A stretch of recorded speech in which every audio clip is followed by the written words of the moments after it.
정부가 오늘 신종 코로나 바이러스 감염병의 진원지 우한시를 사실상 봉쇄한 데 이어 인근 도시 황강도 봉쇄를 결정했습니다. 중국 내 확진자는 600명을 넘어섰습니다.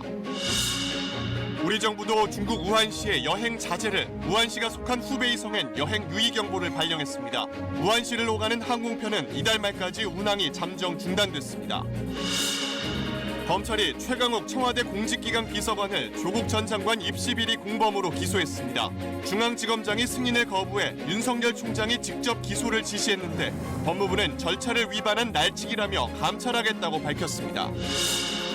설 연휴를 앞두고 고속도로를 이용해 고향으로 향하는 차량이 점차 늘고 있습니다. 귀성길 정체는 밤늦게 풀렸다가 내일 새벽부터 다시 시작될 것으로 예상됩니다. 대구 지하철 사고 이후 지하철 내부는 불에 타지 않는 방염 제품을 사용해야 하는데 수도권 지하철 내부에 불타기 쉬운 수조로 만든 광고물이 버젓이 설치되고 있습니다. 2017년에도 이 문제가 지적됐지만 서울교통공사는 개선하지 않았습니다.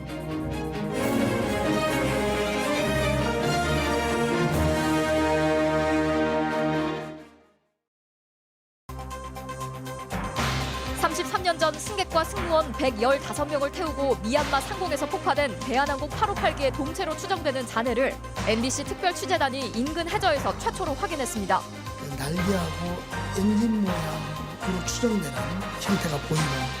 여전히 남아있는 의혹을 풀 열쇠가 될지 주목됩니다. 이른바 우한 폐렴과 비슷한 증상을 보인 21명이 모두 음성으로 확인됐습니다. 중국에서는 확진자가 600명을 넘어섰고 봉쇄령이 내려진 우한시는 유령 도시로 변했습니다. 설 연휴가 감염 확산의 고비가 될 것이라는 관측 속에 정부는 인천 우한 간 항공 노선 운항을 한시적으로 중단했습니다. 아주대병원 외상센터가 병상이 없다며 다른 병원으로 보냈다 숨진 환자 5명이 추가로 확인됐습니다. 이건 병식이 없는 게 아니잖아. 원래는 그렇게 침을 내쉬고 가스 배관을 타고 다세대 주택 5층까지 올라가 자고 있던 집주인을 위협해 금품을 훔친 30대 남성이 구속됐습니다. 무릎 꿇은 여학생 머리 위에 물을 붓고 뺨을 때리는 여중생들. 경남 김해에서 여중생들이 다른 여중생을 집단 구타하고 동영상까지 찍어 공유한 사건. 경찰이 수사에 나섰습니다.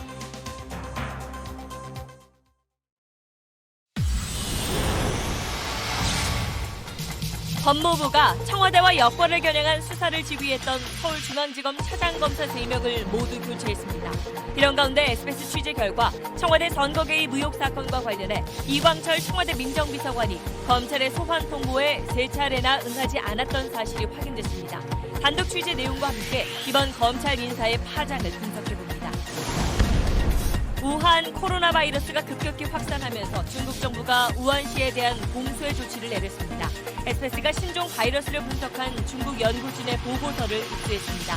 주로 어떤 사람들이 감염됐는지, 어떤 증상이 나타나는지 보고서 내용을 자세히 설명해드립니다.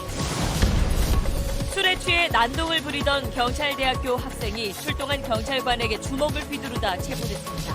이 학생은 자신이 졸업해 경찰 간부가 되면 경찰관들이 무릎을 꿇어야 할 거라며 폭언도 퍼부은 걸로 알려졌습니다.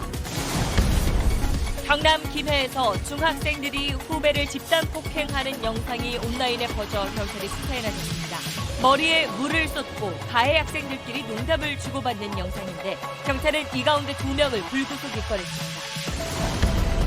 지역구 세습 논란이 일었던 문희상 국회의장의 아들 석균 씨가 결국 총선 출마를 포기했습니다. 부동산 투기 의혹을 받았던 김의겸 전 청와대 대변인도 여권 내부에서 출마가 어려울 거란 전망이 나오고 있습니다.